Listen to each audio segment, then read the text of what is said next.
অন্টারিওর premier Doug Ford, city councillor Bradford সহ পলিটিশিয়ানরা যে আশঙ্কা করেছিলেন শেষ পর্যন্ত সেই আশঙ্কা সত্যি হয়নি। প্যালেস্টাইন বন্ধুত্বের সমাবেশটি অনেকটা শান্তিপূর্ণভাবেই নির্বিঘ্নে সম্পন্ন হয়েছে। দুজনকে পুলিশ গ্রেপ্তার করেছে, কিন্তু কী কারণে পুলিশ গ্রেপ্তার করেছে তার বিস্তারিত প্রকাশ করেনি।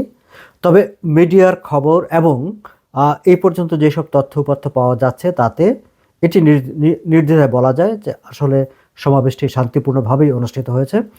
প্রিমিয়ার ডাকফোর্ড সহ অন্যান্য পলিটিশিয়ানরা যে আশঙ্কা করছিলেন যে এই সমাবেশ থেকে সহিংসতা তৈরি হতে পারে, পুলিশ হয়তো বা সেটা কন্ট্রোল করতে পারবে না, কমিউনিটিতে, প্রভিন্সে, শহরে একটা অশান্তি তৈরি হবে, সেই সবের কিছুই হয়নি। কিন্তু এই সমাবেশটিকে ঘিরে গত কয়েকদিন ধরে অন্টারিওর রাজনীতি উত্তপ্ত হয়ে উঠেছিল, সামাজিক অঙ্গনেও বেশ উত্তেজনা দেখা দিয়েছিল। আমি আমার আগের ভিডিওতে উল্লেখ করেছিলাম যে প্রিমিয়ার ডাকফোর্ড তিনি তার অ্যাটর্নি জেনারেলকে মানে আইনমন্ত্রীকে নির্দেশ দিয়েছেন আদালতে গিয়ে ইনজাংশন আনার জন্য। গতকাল শুক্রবার সন্ধ্যা পর্যন্ত তারা আদালতে যাননি, কিন্তু আজ আমি যেই মুহূর্তে ভিডিওটি রেকর্ড করছি 14 মার্চ সন্ধ্যা, 14 মার্চ আজই বিকালবেলা এই সমাবেশটি নির্ধারিত ছিল।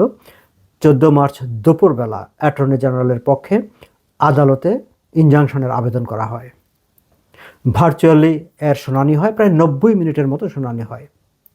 শুনানিতে অ্যাটর্নি জেনারেল তিনি দাবি করেন যে এই যে সমাবেশটি আয়োজন করা হচ্ছে pro Palestinian for youth movement নামে একটি অর্গানাইজেশন এবং আরও অন্যান্য প্যালেস্টাইনপন্থী সংগঠনগুলো এটিকে সমর্থন দিয়েছে। দর্শক, আমি আগের ভিডিওতে উল্লেখ করেছি, আবার একটু জানিয়ে রাখি যে এই র্যালিটির নাম আসলে আল কুদস র্যালি। এটি শুরু হয়েছে 1979 সালে। First Islamic Republic of Iran তারা এটি শুরু করে ইসরায়েল কর্তৃক প্যালেস্টাইন দখলের প্রতিবাদে। তারপর থেকে প্রতি বছরই বিশ্বের বিভিন্ন দেশে যেখানেই প্যালেস্টাইনিয়ান সমর্থকরা আছে সেখানেই এই র্যালিটি অনুষ্ঠিত হয় বছরের এই সময়টাতে। ইউকে, ব্রিটিশ সরকার লন্ডনে এবং ইউনাইটেড কিংডমের বিভিন্ন শহরে এটিকে নিষিদ্ধ ঘোষণা করেছে। কানাডাতে এর আগে এটি নিয়ে তেমন এত উচ্চবাচ্য হয়নি, কিন্তু এবারই এটিকে নিয়ে এর বিরুদ্ধে একদম প্রশাসন থেকে, সরকারি মহল থেকে কথাবার্তা বলতে শুরু হয়। বিশেষ করে প্রভিন্সিয়াল কনজারভেটিভ পার্টি এর বিপক্ষে অবস্থান নেয়। ডাকফোর্ড স্পষ্টতই বলেন যে এটি হচ্ছে সহিংসতা উস্কে দেওয়ার, সন্ত্রাস কে ছড়িয়ে দেওয়ার, ঘৃণা ছড়ানোর একটি আয়োজন, কাজে এই সমাবেশ হতে পারে না। কিন্তু প্রভিন্সিয়াল গভর্নমেন্ট হিসাবে যেহেতু নিজেরা সভাটি বন্ধ করতে পারেন না, তাকে আদালতের আশ্রয় নিতে হয়েছে, যেন আদালত এটিকে নির্দেশ দেয় বন্ধ করে দেওয়ার জন্য। অপরদিকে ব্র্যাডফোর্ড, যিনি সিটি কাউন্সিলর, গত মেয়র নির্বাচনে তিনি মেয়র হিসাবে প্রতিদ্বন্দ্বিতা করেছিলেন এবং আগামী নির্বাচনে আবারও মেয়র পদে তিনি ইতিমধ্যে তার প্রার্থিতা ঘোষণা করেছেন। তিনি সরাসরি সিটির সলিসিটরকে চিঠি লিখেছিলেন যেন এটি ইনজাংশনের বা বন্ধ করে দেওয়ার ব্যবস্থা হয়।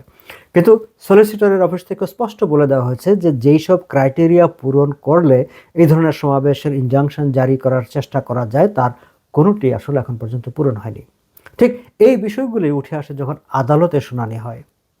আদালতে অ্যাটর্নি জেনারেলের পক্ষে যখন আইনজীবীরা কথা বলেন তখন আদালত জানতে চান যে এটি মানে এমন কি প্রমাণ আছে যে এই সমাবেশ থেকে সহিংসতা হবে, সন্ত্রাস হবে এবং পুলিশ সেটিকে নিবৃত্ত করতে পারবে না, নিয়ন্ত্রণ করতে পারবে না। এবং তিনি যখন এই অ্যাটর্নি জেনারেলের ইনজাংশনের আবেদনটি নাকচ করে দেন তখন তিনি ঠিক এই কথাটি বলেছেন যে অ্যাটর্নি জেনারেল যথেষ্ট প্রমাণ উত্থাপন করতে পারেনি যাতে আদালত কনভিন্সড হবে যে সত্যি সত্যি এই সমাবেশ থেকে কোনো সহিংসতা হবে এবং পুলিশ এটি নিয়ন্ত্রণ করতে পারবে না। যার কারণে তিনি বলেছেন যে সভা চলতে পারে, তিনি সভার উপর কোনো ইনজাংশন দেননি। তিনি বরং অ্যাটর্নি জেনারেলকে জিজ্ঞেস করেন, তার কাছে জানতে চান যে অ্যাটর্নি জেনারেল হিসাবে, প্রভিন্সের সরকারের আইনমন্ত্রী হিসাবে আপনি আপনার উপর যে কনস্টিটিউশনাল যে আপনার ডিসক্রিপশন আছে, আপনার যে পাওয়ার আছে, আপনি কি সেটি বিবেচনা করে ইনজাংশনের আবেদন করেছেন, নাকি আপনাকে আদেশ দিয়েছে বলে কেবল আদেশ মান্য করার জন্য ইনজাংশনের আবেদন নিয়ে এসেছেন? গতকালকেই প্রিমিয়ার ডাকফোর্ড তাকে মানে অ্যাটর্নি জেনারেলকে নির্দেশ দিয়েছিলেন তিনি যেন আদালতে ইনজাংশনের জন্য আবেদন করে, সেটি আসলে আদালত স্মরণ করিয়ে দিয়েছিলেন।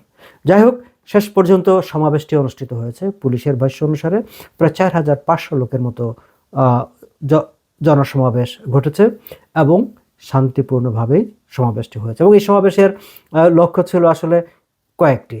প্রথমত মূলত যেই লক্ষ্যটি সেটি ছিল হচ্ছে প্যালেস্টাইনে ইসরায়েলের হামলা গণহত্যা তার প্রতিবাদ করা, আর সাম্প্রতিক সময়ে যুক্ত হয়েছে ইসরায়েল এবং মার্কিন যুক্তরাষ্ট্রের যৌথভাবে ইরানে যে হামলা করেছে ইরান যুদ্ধের প্রতিবাদ জানানো।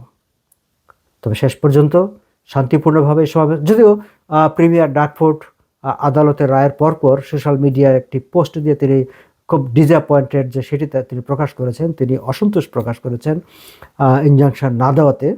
কিন্তু সাধারণ মানে যারা সভাটি আয়োজন করেছিল প্লাস যা সিভিল রাইটস অর্গানাইজেশনগুলো যারা আছে তারা আবার অনেকটা সন্তোষ প্রকাশ করেছেন এই ভেবে যে আদালতকে ব্যবহার করে নাগরিকদের ক্ষোভ প্রকাশের, তাদের মনের মানে প্রতিবাদ প্রকাশের যেই সুযোগ সেই সুযোগটিকে সরকার বন্ধ করে দিতে পারেনি, সেটি হচ্ছে স্বস্তির খবর।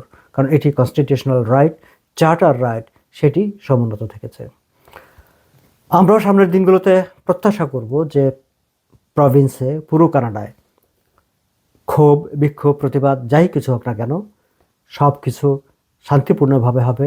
প্রত্যেক গোষ্ঠী তারা তাদের ক্ষোভের কথা জানাবে, প্রতিবাদের কথা জানাবে, কিন্তু কোনো ধরনের বিদ্বেষ ছড়ানো, ঘৃণা ছড়ানো, হেট্রেড জেনারেট করা সেগুলো কেউ করবেন না, সেগুলো থেকে সবাই বিরত থাকবেন।